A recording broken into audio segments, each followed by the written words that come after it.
الطلاق لسفر الزوج لازم يكون عدى عليه سنة، ولازم يكون الزوج بدأ يسافر بعد الجواز.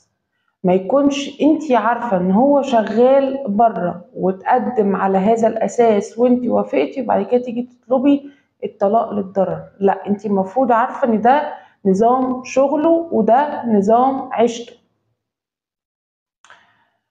الطلاق لسفر الزوج من الدعاوي الصعبة اللي ممكن تترفض لو هو جه أثبت قصاد القاضي إن أنا بكسر السنة، ما بقعدش سنة كاملة بره، لا بالعكس، ده أنا بكسرها وباجي، أو أنا ببعت المصاريف أول بأول، أو إحنا معتادين إن إحنا بنكلم بعض أصلا مفيش أي مشاكل ما بيننا.